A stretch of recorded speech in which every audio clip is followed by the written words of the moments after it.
And Diversity Lewes put on an event at the football ground called Stay Woke, which I thought was a brilliant title. And I blagged my way onto I was going to call it the agenda. I think it's not the agenda, it's onto the schedule, onto the lineup. I went along and did this gig, and one of the speakers stroke poets at it was our feature poet tonight. And so I made a point when we started Spoken Word, and said, right, come on, do some open mic. She did some open mic. You all loved her. And so we've invited her back to be our featured poet tonight. So without any further ado, please welcome Dr. Marcia Morgan. Hi everyone, and thank you for being here. A quick plug in regards to my books. I've got 2 books. I'm a poet and an author. My first book is Black Men, Prison Employees, Intersectionality of Gender and Race, and that was based on my PhD that I was awarded in 2016, so that's my academic book. And then my second book is The Silence, Voiceless, Purpose in Pain, and that's a mixture of poetry, narrative and analysis. So basically I've put my PhD into poetry in order to be able to share my research with everyone. So this evening my slot will be on prison work through the prism of intersectionality, which are the theories that I used in my PhD. So you'll be travelling with me through a myriad of gender and racialization to understand the theories of organizational psychodynamics and intersectionality through spoken word and poetry. And my first poem is called Unabashedly Me. Who grows up wanting to be a prison officer, or even wanting to work in a prison? Come on now. That's not the norm. It's not something one wants to be. So people always ask me what's it like working in a prison. Poems are going to give you a little bit of an insight into what it's like working in a prison, from the work, from the culture, and being an employee. So this next poem is called Inside Prison. Prison wall, so tall, a world hidden from the outside. One way in and one way out. Rub down search, arms out wide, ID in plain sight. A few pounds and car keys, items allowed. Stripped of my essence, dignity and identity, replaced with physical and mental strength. It's not only your belongings you leave at the gate, you become one of them. Prison officer, screw, guard, turnkey, incarcerator, governor, and some curse words as well. Anything can happen from day to day. It's not a job for everyone, I'd just like to say. I've heard arguments, I've seen fights, I've seen self-harm, I've seen blood. I've seen some who have lost hope. Others filled with smiles, telling jokes, lives turn around filled with purpose and hope. It's not just the prisoners, it's the staff as well. Burnt out, stressed, prison work can actually be hell. It's a risky profession no one ever tells. My next poem is called Prison Work. So you want to know about prison work. Unlock is around 8. Through the main gate, you show your ID and collect your radio and your keys. Then you proceed to commence with the deeds assigned to you for the day. Lunchtime arrives, everything shuts down, prisoners are fed and return to their cells. For those who are lucky, it's time for a break. Into the gym, the canteen, or back out through the gate. For others, duty continues. No time to eat because you stay on your feet. Afternoon unlock, activities begin. Same old routine, different time of the day. Order and control are the name of the game. Played every day once your mind has been claimed.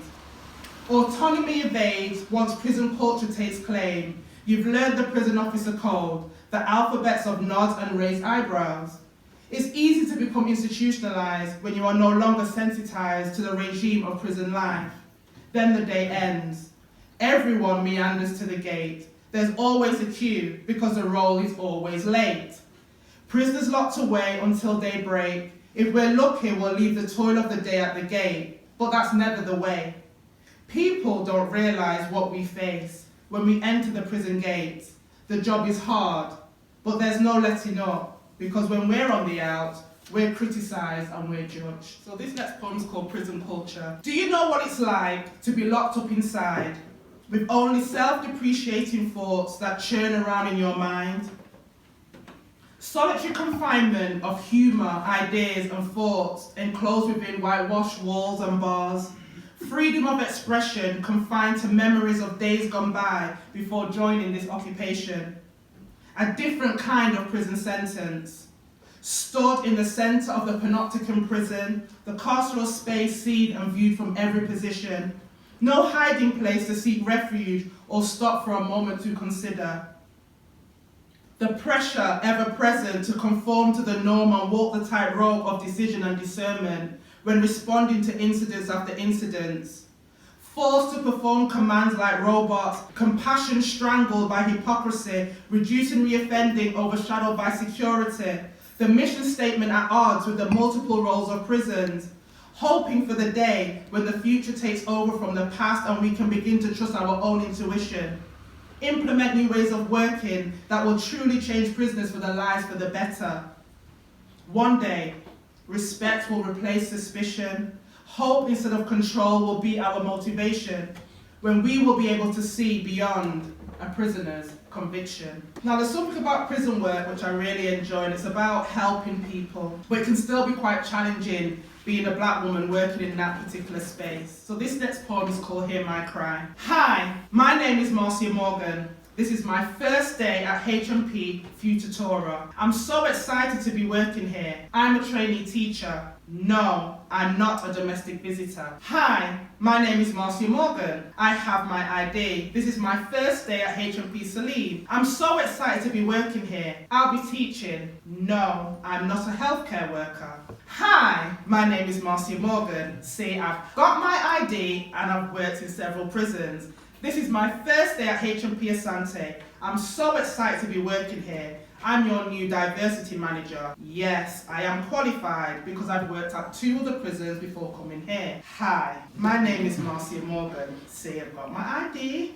This is my first day at H&P Swahili. I'm so excited to be here. I'm one of your new senior managers. Now, you must be mistaken because I am experienced. I've done 7 years in 4 prisons in the north, and yes, my Mancunian accent sounds slightly different, and yes, I know I'm in the south, but I'm still an experienced prison employee. I'm tired of having to explain I'm an employee. I'm tired of having to justify my position. I'm tired of having to have my ID on show so I'm not mistaken for a domestic visitor. I'm tired of having to make excuses for your suspicion and having to think of ways to make you view me as worthy to be your colleague. I'm tired of not being given the respect as a prison manager when you prefer to call me Marcia instead of governor or mom, as though it's not my entitlement. But you know what? I prefer Marcia than love, sweetheart and scum behind my back.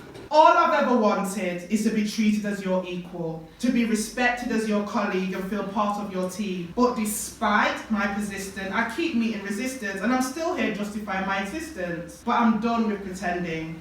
Caught up in this delusion that H&PPS is an equal opportunity employer, a mirage that causes confusion. I'm no longer deluded. I don't need the title. I've got a doctorate. Just call me Dr. Morgan because I'm more than your equal. For 22 years, I've cried secret tears, got angry with the system and questioned what I could have done to make H&PPS accept me and be part of this organisation. I worked hard, moved from one end of England to the other, and now I'm caught in the middle. Studied a doctorate to contribute to prison occupational literature, but still my achievements are unrecognisable and hidden. But I have learned that the only way to get rid of this pain that tries to control me and contort me into a human pretzel is to turn my pain into purpose. So I wrote these 2 books. No longer shackled by my insecurities of gender racialization, I don't need your validation to know that I, Dr. Marcia Morgan, is a prison service manager. One of the questions